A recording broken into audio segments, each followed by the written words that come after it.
কি পাতি গ'লি তই কালে কৈ এইটো আমগুৰি থানাৰ অচি ৰাতি এই 10টা 10:30 বজাত আহি মোৰ ঘৰত আহি ই উৎপাত কৰিছে হে মোৰ ছোৱালীজনীক আৰু মোক হাত দিছেহি হে মই অচি বোলে থানা এয়া তেওঁ এয়া গাড়ী নাম্বাৰ এইটো এই মিডিয়াক মাত থানাত গ'লো এতিয়া কেলে থানাত যাব ইয়াত এতিয়া SP আহি হেৰি কৰিছোঁ তই ফোন কৰিলি হ'ব ইয়াত SP আহি কৰিব সেই সমাধান নালাগে থানা নালাগে SP স্পট জমিনেশ্যন হেৰি কৰিব আপুনি কি বুলি কৈছে আৰে থানাত ইয়াততো স্পট হেৰি কৰিব একো নহয় আপোনালোকৰ একো অসুবিধা নাই নহয় আপোনালোকৰ অসুবিধা আছে নেকি বা কেলে নকৰিব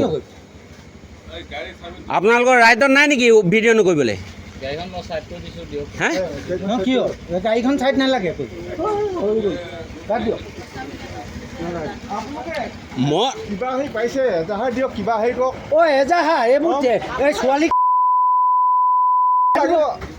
প্ৰমাণ ভিডিঅ' আছে ক'বচোন আপুনি কি বুলি কৈছে নালাগে হ'ব আৰু কৃষ্ণ দেই আপোনালোকক নমস্কাৰ জনাইছোঁ নমস্কাৰ আপোনালোকে ইয়াত কেছ সমাধান কৰিব নেকি? নহয় নাই SP ছাৰ আহক আহিব থানালৈ আহিব নালাগে। ইয়াত নাহে আহিব স্পট জমিনেশ্যন হ'ল কি থানালৈ আহিব কৰিব কৃষ্ণ দেই অচি দাদাগিৰি কৰিছেহি ইয়াত আহি হে মই ঘৰলৈ আহিছোঁ মই নাটকৰ পৰা ঘৰলৈ আহিছোঁ মোৰ ছোৱালীজনী ৰাতি সি মোক ধৰি লৈ পেলাই মানে অপমান কৰিছে ছোৱালীজনীক মাৰি লৈছে আৰে আপোনাৰ ছোৱালী তেনেকৈ কৰে এই সৰু ছোৱালী মদ খাই মাতাল হৈ আছে এইটো হে